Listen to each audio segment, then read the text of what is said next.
বাসর রাতও ভোর হয়, জেলখানার রাতও ভোর হয়। দুনিয়া থেমে ডুবেই যায়, সূর্য ডুবেই যাবে, কারো জন্য থামবে না। চাঁদ ডুবেই যাবে, রাত ভোর হয়েই যাবে, দিন অন্ধকার হয়েই যাবে, কারো জন্য থামবে না। কারো সময় নাই রে বাপ। প্রত্যেকেই নিজের কথা ভাবি। আমার কথা আমি শেষ করে দিচ্ছি আর অল্প।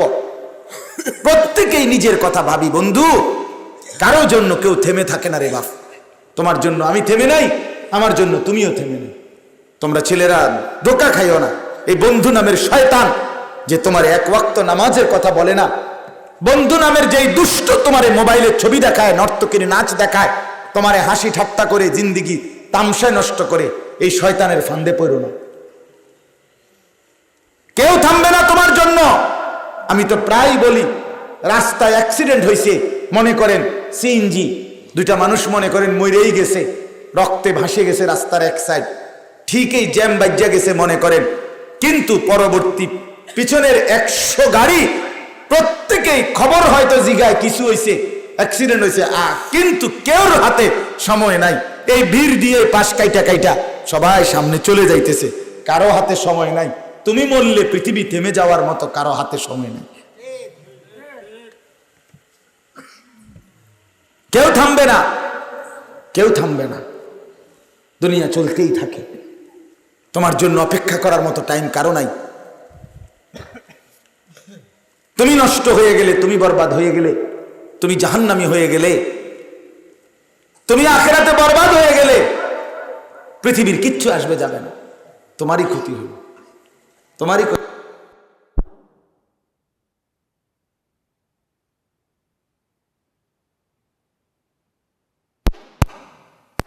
আল্লাহ পাকের দয়া আর বন্দেগী ছাড়া কিছুই করতে পারে, এটা মনে রাখতে হবে। দুনিয়া আমার, কবরও আমার, আখিরাতও আমার। একসাথে মিলাই প্ল্যানিং করলে কাজ সুন্দর হয়। পরিকল্পনা আমরা ছোটবেলায় পড়ছি স্কুলে থাকতে, উইল বিগান ইজ হাফ ডান। কোনো কাজ সুন্দরভাবে শুরু করে দিলে অর্ধেক হয়ে যায়, আর এর আগে a good plan is half battle. এটাও আমরা পড়ছি ছোটবেলায়, স্কুলে থাকতে পড়ছি আমি। একটি সুন্দর পরিকল্পনা একটি যুদ্ধ জয়ের অর্ধেক। নিখুঁত পরিকল্পনা। ইঞ্জিনিয়ারের বিল্ডিং এর প্ল্যানিং এতটা গুরুত্বপূর্ণ কেন? হে নিখুঁত হিসাব দেয়, নিখুঁত হিসাব দেয়। প্রতিটা পিলারে কতটা রড, কতটুকু সুরকি, ইট, বালু, সিমেন্ট কি লাগবে না, সে এটার একুরেট এত বড় একটা বই দেয়, বিল্ডিং এর প্ল্যানিং এর বই। এটি 1-2 পৃষ্ঠা না, মনে 50 আমার বিল্ডিং এর দেখছি এতটি পৃষ্ঠা দিছে।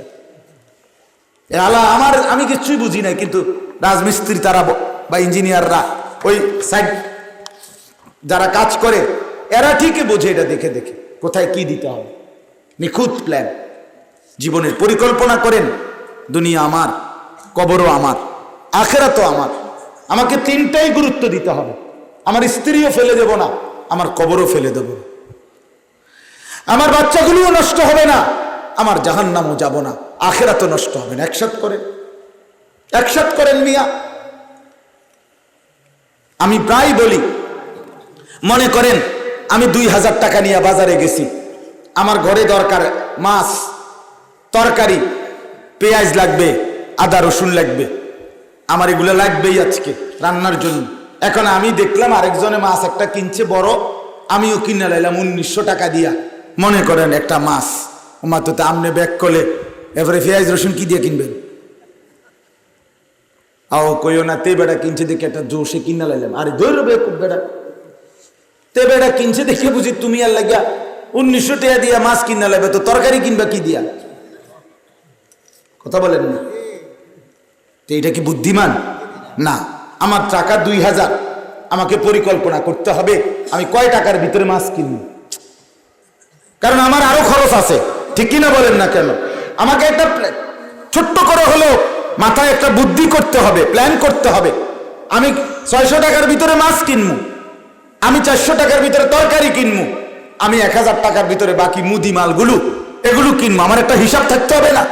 তো আপনি হিসাব করে, আমার দুনিয়া, আমার কবর, আমার আখিরাত আমি একসাথ করি। আমার হায়াত 60 বছর, আমার হায়াত ধরেন 70, যদি হায়াত পাই তাইলে আমি এক সেট সোফা 2টা খাট, একটা ফ্রিজ, একটা ডাইনিং টেবিল, 6টা চেয়ার, আর 2টা আলমারি, কয়টা নুনের বাটি, কাঁচের প্লেট, চায়ের কাপ, এই একটা ইট বালু সিমেন্ট টাইলসের একটা ঘর, 4টা রুম, 2টা বাথরুম, এ কদ্দুর মিলাইতেই দিয়ে আমার 60 বছর শেষ।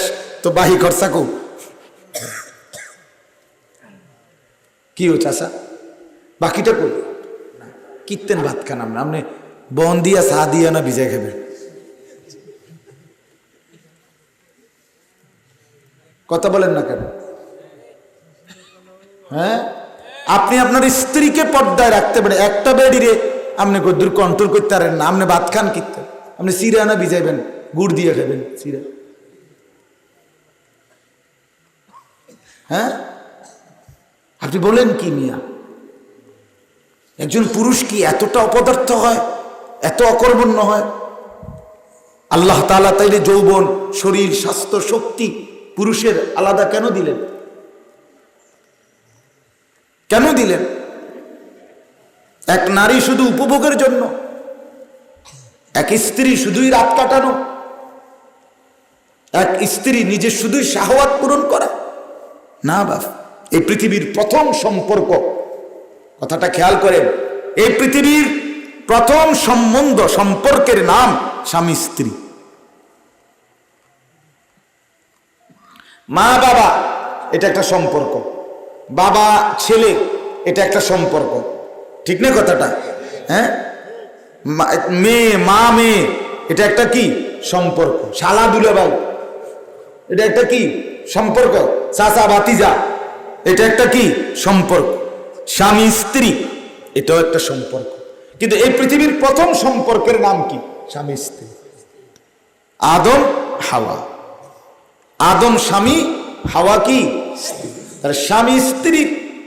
এই পবিত্র বন্ধন তৈরি করেই আল্লাহ তাআলা মানব প্রজন্ম আজকে এই পর্যন্ত এনেছেন, কিয়ামত পর্যন্ত পৌঁছাবেন। এই বন্ধন না হইলে কি হতো?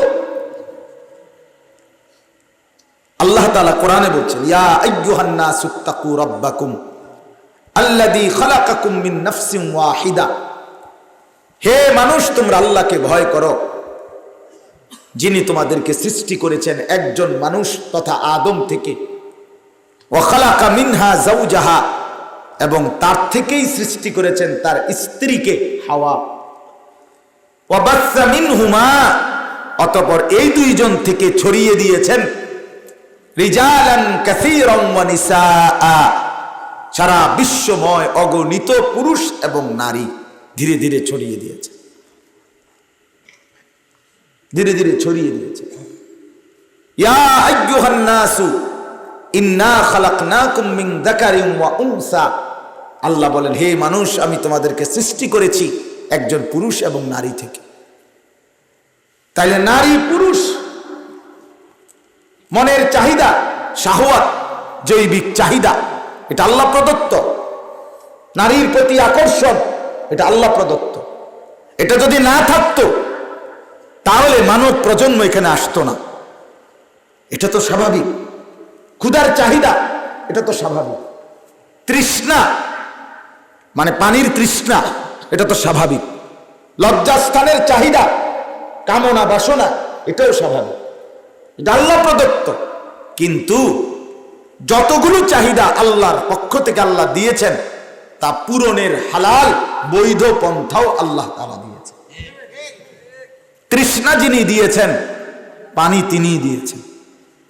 ক্ষুধার চাহিদা যিনি দিয়েছেন, এই পৃথিবীর হাজারো খাদ্য খাবার রিজিক তিনিই দিয়েছেন। ঠিক লজ্জাস্থানের চাহিদা যিনি দিয়েছেন, তো প্রত্যেকটা পুরুষের জন্য হালাল স্ত্রী তিনিই সৃষ্টি করেছেন।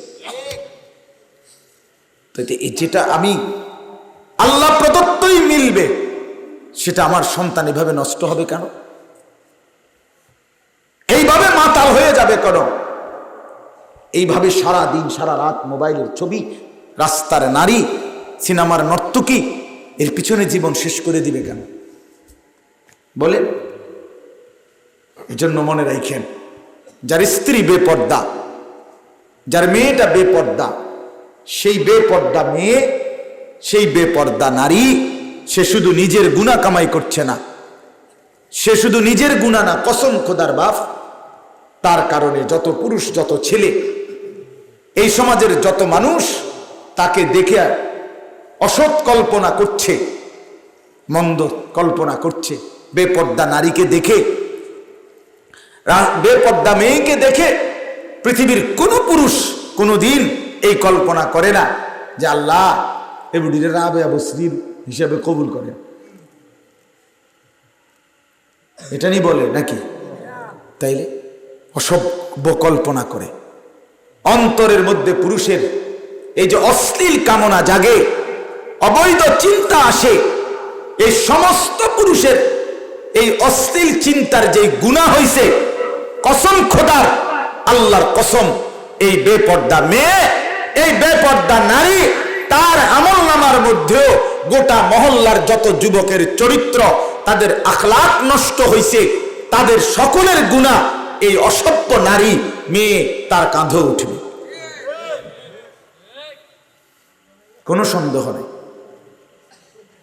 সিনেমার নর্তকী লক্ষ কোটি যুবকের জীবন নাচাইছে, তো আল্লাহর ফেরেশতা তারে হাসরের ময়দানে এই কোটি মানুষের সমস্ত পাপের শাস্তি হিসাবেও তাকেও টাঙ্গাবে,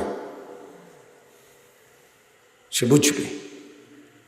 এই জন্য আমি অনুরোধ করছি, আমি ওনার কথাতে সর্বোচ্চ তাকিদ দিলাম, যদি আত্মসম্মান থাকে, যদি বেঁচে থাকেন, যদি বেড়ই হন, যদি মুসলমান হন, যদি রক্তে ঈমান থাকে, যদি মায়ের দুধ খাইয়া বড় হয়ে থাকেন, যদি বাবার ঘরে বড় হয়ে থাকেন, যদি মনে করেন মরবেন আখিরাত যাবেন, তো স্ত্রী মেয়েকে যে কোনো মূল্য, বলে এটা বলে পারি না, জি না, আপনি পারেন, আপনি পারতেন না মানে পারেন না, কিতাব আপনি 12 লাখ টাকা মিল করে ফুলা বিদেশ পাঠাইতেন পারেন, আপনি পারেন না, আমরা বুঝি না।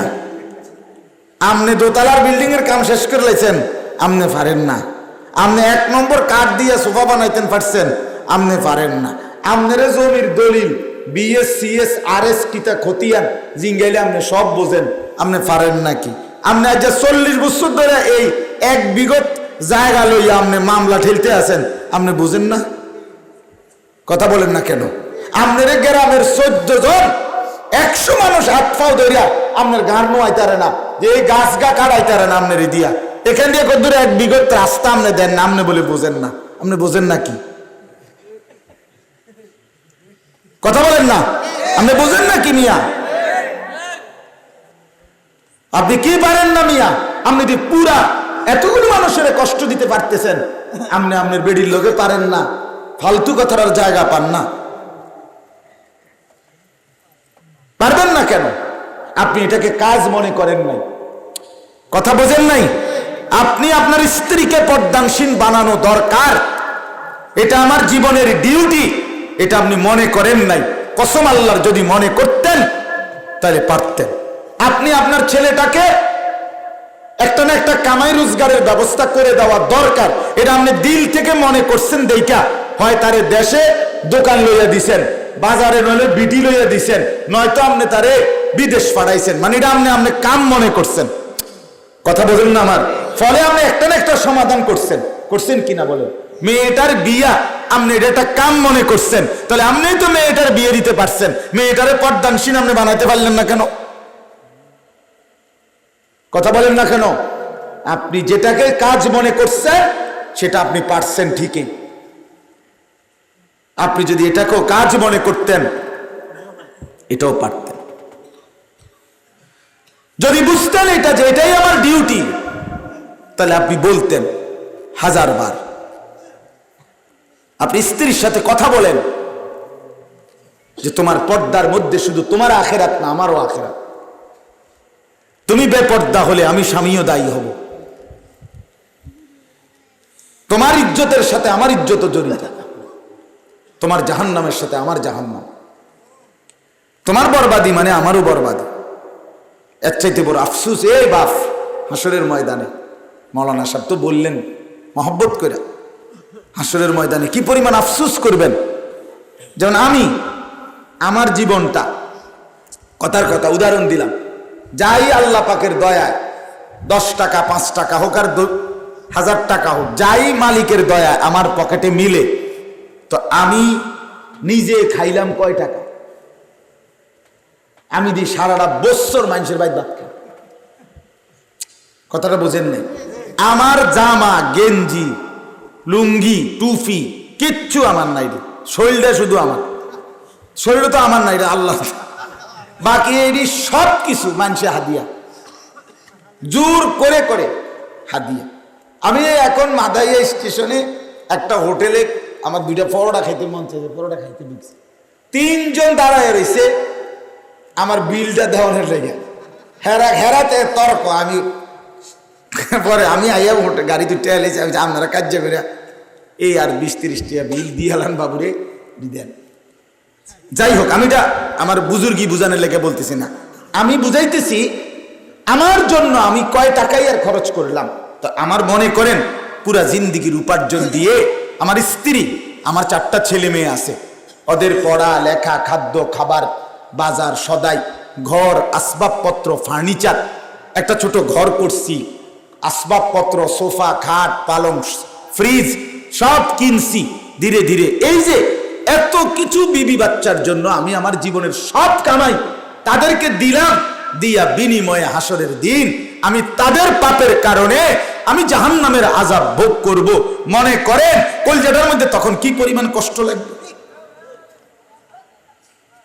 আমার কথাটা আপনি বুঝছেন? আমি এই কথাটা বুঝাইতেছি। মন্ডারে তখন আমি কেমনে মানাবো যে মা কিরে, আরে আমার জীবনটা আমি শেষ করলাম। এক পুরুষ তার কয় টাকা লাগে? আরে 2000 টাকা তো হোটেলে জমা দিয়ে দিল, 3 বেলা ভাত খাওয়ান যায়, ঠিক কিনা বলেন না কেন?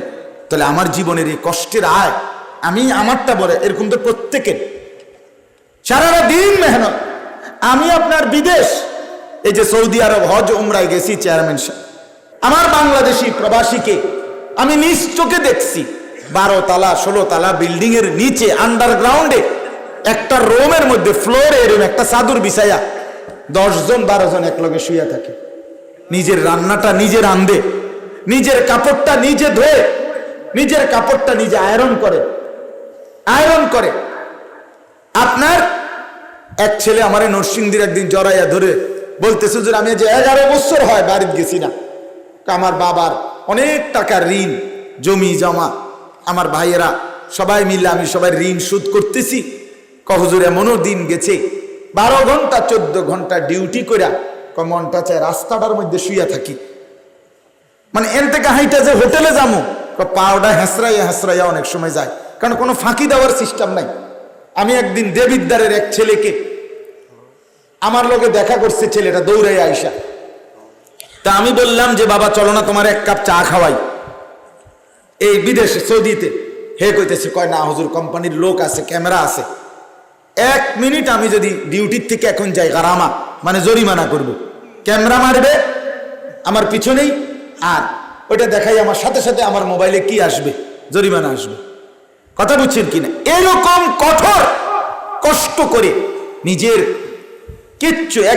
এক ছেলে আমারে বলতেছে, হুজুর আমি কোনোদিন যদি কেউ একটা মুরগি, পোড়া মুরগি এটা যদি দেয় 1 টুকরা, তার হেদিন রান্ধি না, এটাই একটা বন দিয়া খাইয়া পানি দিয়া শুইয়া থাকি, খাইয়া কষ্ট করিয়া না খাইয়া না দাইয়া এই টাকাগুলো জমাইয়া এরপরে দেশে এই বিদেশিরা প্রবাসীরা পাঠায়, আর অসভ্য বিবি ভ্যানিটি ব্যাগে পুরাইয়া টাকাগুলো পুরাটা বাজারে মার্কেটে 2টা ঘন্টার মধ্যে 20-30 হাজার টাকা শেষ।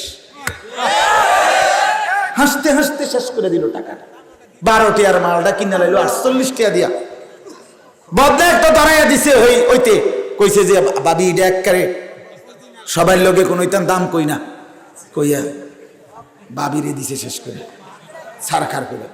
12 টাকার বদনা দাঁড়াই দিছে 48 টাকা, 4 12 48 মানে 4 ডবল, ঠিক কিনা বলেন না কেন? বেকুবে তো হাসতে হাসতে চলে আসছে, ঠইগা বাইতে গেছে। এই যে লক্ষ লক্ষ টাকা কষ্টের টাকা, আমি হাসির জন্য বলতেছি না। ছেলেটা 16 বছরের 18 বছরের ছেলেটা, তাগড়া ছেলে, 2 আঙ্গুলে মোবাইল টিপ্পা, অনবরত মোবাইলের মধ্যে এমবি ঢুকায়া সারাটা রাত সারাটা দিন এই অজস্র নারী ছবি দেখে টাকাগুলো শেষ করে জুয়া খেলে অনলাইনে। বর্তমানে তো শতকরা অসংখ্য অগণিত যুবক, কোটি কোটি যুবক আপনার বাইরে জুয়া খেলে না, মোবাইলেই জুয়া খেলে। কথা বুঝছেন কি না বলে? ক্রিকেট খেলা চলে এক জায়গায়, জুয়া খেলে এখানে। এ বলে ছক্কা, এটা যদি ছক্কা মারে 2000, এটা যদি ছক্কা মারে এটা 4 মারলে এটা যদি কি করে 1000। এই জুয়ারি এখানে বসে খেলে। কোথায়? বিপিএল খেলে, আইপিএল। এই হারামি এখানে জুয়া খেলে বসে বসে, এখানে জুয়া খেলে। লাখ লাখ টাকা পথের ফকির হয়ে গেছে এই অনলাইনে জুয়া খেলে। মুরব্বীরা তো জানেও না, মুরব্বীরা তো ফান খাইয়েই শেষ, জীবন শেষ করে দিলেন। হ্যাঁ, ফানে চিনলেন যা, ফান বিড়ি আর এই বন দিয়ে চা দিয়ে বিজয় আসে, শেষ জিন্দিগি এই ফানে আর বিড়িতে শেষ করে লেছে। কি করছে ছেলেরা, কি করছে নিজের স্ত্রী, ছেলের মেয়ে, ছেলের ঘরের বউ? আপনি কি একটু সচেতন হওয়া উচিত ছিল না মিয়া? শেষ বয়স কি হুদে এই সার ফান বিড়ি খাওয়ার জন্য দিছে আল্লাহ? বলেন। এই জন্য আপনারা দয়া করে, আমার কথা শক্ত হইলেও মাফ করে দিয়েন, আমি বুঝাইতে চাচ্ছি এই কথাটা। ছেলেগুলো টাকা নষ্ট করছে, বাবার এই কষ্টের উপার্জন। আরে বন্ধু, আমি তো প্রত্যেক দিন বলি, এইভাবে 2 আঙ্গুলে মোবাইল টিপলে অনবরত সারাদিন বাবা রাজার ভান্ডারও ফুরায় যাবে রে বাপ। 7 রাজার ধনও একদিন শেষ হয়ে যাবে। মানুষ পথের ফকির হইতে বেশিক্ষণ লাগে না। একটা অ্যাক্সিডেন্ট মানুষের জীবন শেষ করে দেয়, একটা রোগ মানুষের জীবন শেষ করে দেয়, শেষ করে দেয়। একটা ঘূর্ণিঝড় অসংখ্য মানুষকে পথের ফকির বানিয়ে দেয়। একটা জলোচ্ছ্বাস, একটা বন্যা অসংখ্য মানুষকে ফকির বানিয়ে দেয়। করোনা কত মানুষকে ফকির বানিয়ে দিছে, কত মানুষকে। বলেন, একদিন বাংলাদেশে যদি সঠিকভাবে গ্যাস, সারা দেশে গ্যাসের সমস্যা, একদিন 1 সপ্তাহ যদি গ্যাস টোটাল বন্ধ থাকে, আমার দেশের অর্থনীতি কোথায় নামবে বলেন? বলেন। এক একটা মিল, ফ্যাক্টরি, গার্মেন্ট, আমার কাছে তো কত ফ্যাক্টরি মালিক, ওই আমার গাড়িতে এখনো আছে। গতকালকেও আমার এক ফ্যাক্টরি মালিক অনেকগুলো গেঞ্জি দিছে হাদিয়া। আপনার চাষারা নারায়ণগঞ্জ, আমি মাহফিলে গেছিলাম, জড়ায় ধরে বলছো জোর, আমগো ব্যবসার অবস্থা খুব খারাপ, দোয়া করেন। আমরা যদি না দাঁড়াইতে পারি আমাদের এই গার্মেন্টস শিল্প, তাহলে তো আমাদের দেশের বিশাল বড় অর্থনীতি ধসে পড়বে। আপনারা জানেন না, আমি হুদাই বুটমুড়ি দুনিয়ার উপার্জন না, একটা চা দোয়ান আর মুদি দোয়ান আপনি এনেই তো বুদ্ধি দিতে দিতে শেষ করে লেলেন। সারাটা দেশের কত লক্ষ কোটি কল কারখানা, মিল, ফ্যাক্টরি, দেশের অর্থনৈতিক উন্নতি, সমৃদ্ধি। কালকে রাত্রে একটা সামান্য আপনার বিরিয়ানির দোকান, কাচ্চি বিরিয়ানি, এই বিরিয়ানির দোকানে বেইলি রোডে আগুন লাগছে মিয়া। এই একটা আগুনে, একটা সামান্য হোটেলের আগুনে, আহা, প্রায় 1/2 শতাধিক মানুষ একেবারে জ্বলে পুড়ে, শ্বাসকালি সব পুড়ে ছাই হয়ে গেছে মিনিটের ভিতরে। এই যে গতকালকে রাতে ঢাকাতে, ঢাকা বেইলি রোডে, গতকালকে থেকে তো সারাটা দিন এই খবর প্রচার হচ্ছে। আপনি বলেন মিয়া, 1 মিনিট আল্লাহ যদি স্বস্তিতে না রাখে, নিরাপদে না রাখে, আপনার আমার বেঁচে থাকার নিরাপত্তা কোথায়?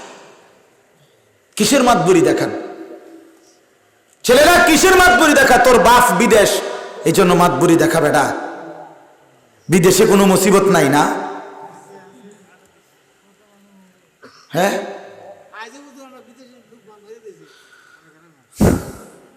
বলেন মিয়া, এদেরকে বুঝান, আপনারা জড়ায় ধরে বুঝান, আপনাদের মেয়েদেরকে বুঝান, আপনাদের স্ত্রীকে বুঝান। তোমার বেপরদিগি সমাজটাও নষ্ট করবে, দেশের স্বাভাবিকতা নষ্ট করবে। গুনাহ বাড়লে কসম আল্লাহর মাফ, গুনাহ বাড়লে আল্লাহর আযাব বাড়ে, আল্লাহর আযাব বাড়ে। কোনো কিছু বলে লাভ নাই। ফাবিমা কাসাবাত আইদিকুম, আল্লাহ বলছে যেখানে যত বিশৃঙ্খলা, যেখানে যত পেরেশানি, যেখানে যত অস্থিরতা, কসম খোদার, আল্লাহর কোরআনে আল্লাহ বলছে সবটা তোমাদের গুনাহ, তোমাদের হাতের কামাই। বান্দা, তোমাদের গুনাহ, তোমাদের মিথ্যা আযাব। তোমাদের চুরি ডাকাতি জিনা ব্যভিচার মদ জুয়া সুদ ঘুষ, তোমাদের দুর্নীতি ছিনতাই রাহাজানি অনিয়ম, এটাই কখনো ঘূর্ণিঝড় হয়, কখনো জলোচ্ছ্বাস হয়, কখনো করোনা হয়, কখনো টর্নেডো হয়, কখনো অগ্নিকাণ্ড হয় ইত্যাদি বহুমুখী আযাব তোমাদের পাপের কারণে, তোমাদের গুনাহের কারণে। গুনাহের কারণে, আমার গুনাহ, আমাদের গুনাহ। কোনো গরুর কোনো গুনাহ নাই, কোনো ছাগলের কোনো গুনাহ নাই, কোনো কুকুরের কোনো গুনাহ নাই, কোনো বিড়ালের কোনো গুনাহ নাই। মানুষ ছাড়া অন্য কোনো চতুষ্পদ জন্তু জানোয়ার কীট পতঙ্গের কোনো অপরাধ আছে? গুনাহ আমার। কষ্ট পায় সবাই, কষ্ট পায়। এক বন্যায় যদি হাজারো প্রাণী ভেসে যায় তো ওরাও কষ্ট পাইছে আমার গুনার কারণ। এক ঘূর্ণিঝড়ে যদি হাজারো প্রাণী ধ্বংস হয়ে যায় তো ওরাও কষ্ট পাইছে আমার গুনার কারণ। আমার গুনাহের কারণে বাপ জমিনের সকলে কষ্ট পায়, আর যারা কষ্ট পায় তারা লানত দেয়, অভিশাপ দেয়। আল্লাহ যাদের কারণে কষ্ট পেলাম তাদের উপরে আপনার গজব পড়ুক, আপনার লানত পড়ুক। তোমাদের এই দিন রাতের মোবাইলের ছবি দেখা পুরা জাতিকে কষ্ট দিবে বাপ। তোমাদের এই এক ওয়াক্ত নামাজ না পড়া, এরে বাপ, এটা পুরা জাতিকে কষ্ট দিবে, দিচ্ছে কষ্ট। তোমরা ফিরতেই হবে, আপনারাও ফিরাইতে হবে। সবাই মিলে দায়িত্ব না নিলে একজন মাওলানা আবুল খায়ের পারবে না। এটা কোনো তাবিজ না, এটা কোনো ফু না। আমি ওই পরশুদিনও এক ছেলেকে বলছি, ছেলেটা আমারে বলছে, হুজুর আমি নামাজ পড়তে মন চায় না, আপনি আমারে কি করতাম? তাই বললাম আমি এটা ফু দিয়ে দেই, তুমি ফু দিলে আব্দুল কাদের জিলানী হয়ে যাবা। কয় না, এটা কি সম্ভব না? আমি তো কিটা সম্ভব যে আমি হুজুর নামাজ না পড়লে আপনি ফু দিলে হবে না? আমি তো এটা তো বুঝছই, তো এইটাই তো কথা, কথাই তো এটা আমার। তুমি হিম্মত না করলে, তুমি না ফিরলে ফু দিয়ে তো সম্ভব সম্ভব বলেন না। আমি চিৎকারে না করতে পারবো, আমি গইরাইলাম আপনার সামনে কাঁদলাম, আমি চিৎকারে না করলাম, কিন্তু আমি আপনি যদি সিদ্ধান্ত না নেই তাহলে কি হবে? কিছুই হবে। এই জন্য আপনাদের কাছে অনুরোধ করছি, চলেন আমরা সিদ্ধান্ত নিই, নিজের ভালো বুঝি, নিজের কবর, নিজের আখেরাত, নিজের পরকাল। বাপ, কদর করলেও হায়াত শেষ হবে, নষ্ট করে দিলেও হায়াত শেষ হবে। আমাদের জিন্দিগি ওয়ান ওয়ে, আমরা একমুখী রাস্তায় চলমান, একমুখী রাস্তা, ওয়ান ওয়ে। অর্থ হইল যে এখান দিয়া শুধু সামনেই যেতে হয়, পিছাইতে পারে না। পিছাইতে হলে ইউটার্ন নিতে হয়, আবার পিছের দিকে আইতে হলে ইউটার্ন নিতে হবে। এই যে 4 লেনের রাস্তা দেখেন না, যে দিক দিয়ে যায় এদিক দিয়েই যাইতে হয় সামনের দিকে। আপনি এই দিক দিয়ে আবার ফিরচাইতে পারবেন, এটা রং সাইড। তখন আপনাকে যদি আবার পিছনে আসতে হয়, ইউটার্ন নিয়ে আইতে হবে। আমাদের হায়াত এটা ওয়ান ওয়ে। আমরা প্রত্যেকেই জওয়ান বুড়ো নারী পুরুষ সামনের দিকেই যাচ্ছি। হয় আর কিছুদিন হায়াত পাবো, নয়তো কবরে চলে যাব। কিন্তু আজকের দুপুরে ফিরে যাওয়া আর কি সম্ভব? ইউটার্ন নিলে। হ্যাঁ, এই 1 মার্চ 2024 রোজ শুক্রবার, এই শিরোনাম পৃথিবীতে আর কোনোদিন হবে? আগামী শুক্রবার আসবে, কিন্তু সেটা কি 1 মার্চ? আগামী বছর 1 মার্চ আসবে, কিন্তু সেটা কি 2024? এই শিরোনাম আর আসবে না, এই রাত আর ফিরবে না, এই দিন আর ফিরবে না, এই ঘন্টা মিনিট আর ফিরবে না দোস্ত। কাজে লাগাইলো এটা শেষ, কাজে না লাগাইলো এটা শেষ। ইমাম শাফি রহমতুল্লাহ আলাইহি বলেন, সময় কর্তনকারী তরবারির মতো, হয় তুমি তাকে কাটো না সে তোমাকে কাটবে। ইমাম শাফি বলছে তুমি তাকে কাটো মানে কি? তুমি ভাগ করো, আমি 1 ঘন্টা ঘুমাবো, আমি 2 ঘন্টা অফিস করব, আমি আধা ঘন্টা নামাজ পড়ব, আমি 10 মিনিট কোরআন তেলাওয়াত করবো। এর সময়টাকে কে কাটলাম? আমি কাটলাম, কাইটা আমি ভাগ করলাম আমার কাজ। তো ইমাম শাফি বলছে তুমি যদি সময়কে কাটো তাহলে তো কাটলাই, আর নাই তো সময় তোমাকে কাটতে কাটতে কাটতে তোমার উপর দিয়া সে চলেই যাবে। আল ওয়াক্তু সাইফুন কাতিউন, সে তোমাকে কেটে কেটে চলে যাবে। তোমারে ঘুমে রাইখা সে 6 ঘন্টা নাই, ঠিক কিনা বলেন না? তুমি শুইছিলে 10টা বাজে, তুমি উঠা দেখো বাজে 6টা, তো 6 ঘন্টা কই গেল গা, 8 ঘন্টা কই গেল গা সময় তোমার। আমরা যে দুনিয়ায় কথা বলি ভাইয়া, বলেন আমরা অনেক সময় বলি যে ভাই 1 মিনিট, 1টা মিনিট দাঁড়ান, আইতেছি, মানে আমি মোবাইলটা থুয়ে আইছি, ঘরে লই এই আইতেছি 1 মিনিট। আচ্ছা কি বলেন, এটা আমরা বলি না? এখন বললে কি হয়, সে না দাঁড়াইলো, কিন্তু সময় 1 মিনিট যে বলছি, 1টা মিনিট, সে কি দাঁড়াইছিনি? হ্যাঁ, সময় বলে না দোস্ত, আপনি দোস্ত খারাইছে ঠিক, আমি দাঁড়াবো না, আমি যাইতেছি সামনের দিকে, আপনি আইয়েন, আপনি সামনের মিনিট ধরেন, আপনি পরবর্তী 3 মিনিট ধরেন, এটা আর পাইতেন না, এই মিনিট আর পাবেন না। আমি থামবো না, কোন অনুরোধে আমি থাম, আমি 1 সেকেন্ডের জন্য থামি না, আমি 1 পলকের জন্য থামি না। কাজে লাগাইলেও শেষ, না লাগাইলেও শেষ। যুবক ভাই, তোমরা যারা আজকে সারাদিনে 1 ওয়াক্ত নামাজ পড়ো নাই, দোস্ত তোমাদেরও এখন 11টা বাজে, 11টা 10। আমরা যারা আলহামদুলিল্লাহ 5 ওয়াক্ত নামাজ পড়ছি, আল্লাহর দয়ায় আমাদেরও কিন্তু 11টা 10ই বাজে। তুমিও আগাও নাই, আমিও পিছাই নাই, আমিও পিছাই নাই বাপ। বাসর রাতও ভোর হয়, জেলখানার রাতও ভোর হয়, দুনিয়া থেমে ডুবেই যায়, সূর্য ডুবেই যাবে, কারো জন্য থামবে না, চাঁদ ডুবেই যাবে, রাত ভোর হয়েই যাবে, দিন অন্ধকার হয়েই যাবে, কারো জন্য থামবে না, কারো সময় নাই রে বাপ। প্রত্যেকেই নিজের কথা ভাবি, আমার কথা আমি শেষ করে দিচ্ছি আর অল্প। প্রত্যেকেই নিজের কথা ভাবি বন্ধু, কারো জন্য কেউ থেমে থাকে না রে বাপ। তোমার জন্য আমি থেমে নাই, আমার জন্য তুমিও থেমে নেই। তোমরা ছেলেরা ধোঁকা খাইও না, এই বন্ধু নামের শয়তান যে তোমার 1 ওয়াক্ত নামাজের কথা বলে না, বন্ধু নামের যেই দুষ্ট তোমার মোবাইলের ছবি দেখায়, নর্তকীর নাচ দেখায়, তোমার হাসি ঠাট্টা করে জিন্দিগি তামসায় নষ্ট করে, এই শয়তানের ফান্দে পড়ো না। কেউ থামবে না তোমার জন্য। আমি তো প্রায় বলি, রাস্তায় অ্যাক্সিডেন্ট হয়েছে, মনে করেন সিএনজি, 2টা মানুষ মনে করেন মরেই গেছে, রক্তে ভাসে গেছে রাস্তার এক সাইড, ঠিকই জ্যাম বাজ্যা গেছে মনে করেন, কিন্তু পরবর্তী পিছনের 100 গাড়ি প্রত্যেকেই খবর হয়তো জিগায় কিছু হয়েছে, অ্যাক্সিডেন্ট হয়েছে, কিন্তু কেউর হাতে সময় নাই, এই ভিড় দিয়ে পাশ কাইটা কাইটা সবাই সামনে চলে যাইতেছে, কারো হাতে সময় নাই। তুমি মরলে পৃথিবী থেমে যাওয়ার মতো কারো হাতে সময় নাই, কেউ থামবে না, কেউ থামবে না, দুনিয়া চলতেই থাকে। তোমার জন্য অপেক্ষা করার মতো টাইম কারো নাই। তুমি নষ্ট হয়ে গেলে, তুমি বরবাদ হয়ে গেলে, তুমি জাহান্নামী হয়ে গেলে, তুমি আখিরাতে বরবাদ হয়ে গেলে, পৃথিবীর কিচ্ছু আসবে যাবে না, তোমারই ক্ষতি হবে, তোমারই ক্ষতি।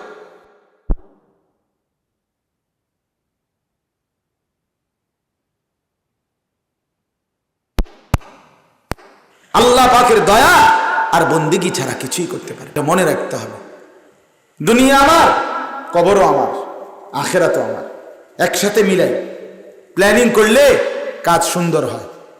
পরিকল্পনা, আমরা ছোটবেলায় পড়ছি স্কুলে থাকতে, উইল বিগান ইজ হাফ ডান। কোনো কাজ সুন্দরভাবে শুরু করে দিলে অর্ধেক হয়ে যায়, আর এর আগে a good plan is half battle, এটাও আমরা পড়ছি ছোটবেলায়, স্কুলে থাকতে পড়ছি আমি। একটি সুন্দর পরিকল্পনা একটি যুদ্ধ জয়ের অর্ধেক। নিখুঁত পরিকল্পনা। ইঞ্জিনিয়ারের বিল্ডিং এর প্ল্যানিং এতটা গুরুত্বপূর্ণ কেন? হে নিখুঁত হিসাব দেয়, নিখুঁত হিসাব দেয়। প্রতিটা পিলারে কতটা রড, কতটুকু সুরকি, ইট, বালু, সিমেন্ট কি লাগবে না, সে এটার একুরেট এত বড় একটা বই দেয়, বিল্ডিং এর প্ল্যানিং এর বই। এটি 1-2 পৃষ্ঠা না, মনে 50, আমার বিল্ডিং এর দেখছি এতটি পৃষ্ঠা দিছে। আমি কিছুই বুঝি নাই, কিন্তু রাজমিস্ত্রি তারা বা ইঞ্জিনিয়াররা ওই সাইড যারা কাজ করে এরা ঠিকই বোঝে, এটা দেখে দেখে কোথায় কি দিতে হবে। নিখুঁত প্ল্যান। জীবনের পরিকল্পনা করেন, দুনিয়া আমার, কবরও আমার, আখিরাতও আমার। আমাকে 3টাই গুরুত্ব দিতে হবে। আমার স্ত্রীও ফেলে দেব না, আমার কবরও ফেলে দেব না, আমার বাচ্চাগুলোও নষ্ট হবে না, আমার জাহান্নামও যাব না, আখিরাতও নষ্ট হবে না। একসাথ করেন মিয়া। আমি প্রায় বলি, মনে করেন আমি 2000 টাকা নিয়ে বাজারে গেছি, আমার ঘরে দরকার মাছ, তরকারি, পেঁয়াজ লাগবে, আদা রসুন লাগবে, আমার এগুলো লাগবেই আজকে রান্নার জন্য। এখন আমি দেখলাম আরেকজনে মাছ একটা কিনছে বড়, আমিও কিনে লাইলাম 1900 টাকা দিয়া। মনে করেন একটা মাছ মাত্র তো আমনে ব্যাগ করলে, এবারে পেঁয়াজ রসুন কি দিয়ে কিনবেন? আও কইও না তে বেটা কিনছে দেখে একটা জোশে কিনা লাইলাম, আরে ধৈর্য বেটা তে বেটা কিনছে দেখে বুঝি তুমি আর লাগিয়া 1900 টাকা দিয়া মাছ কিনা লাগবে, তো তরকারি কিনবা কি দিয়া? কথা বলেন না, তো এটা কি বুদ্ধিমান না? আমার টাকা 2000, আমাকে পরিকল্পনা করতে হবে আমি কয় টাকার ভিতরে মাছ কিনব, কারণ আমার আরো খরচ আছে, ঠিক কিনা বলেন না কেন? আমাকে একটা ছোট্ট করে হলো মাথায় একটা বুদ্ধি করতে হবে, প্ল্যান করতে হবে। আমি 600 টাকার ভিতরে মাছ কিনবো, আমি 400 টাকার ভিতরে তরকারি কিনবো, আমি 1000 টাকার ভিতরে বাকি মুদি মালগুলো এগুলো কিনবো। আমার একটা হিসাব থাকতে হবে না?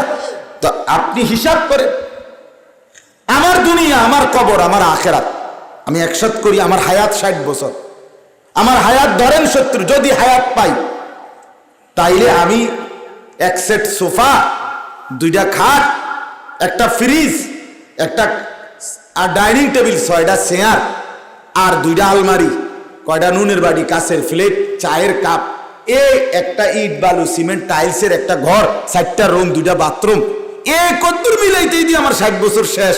তো বাহি খরচা কো কি ও চাষা, বাকিটা কই?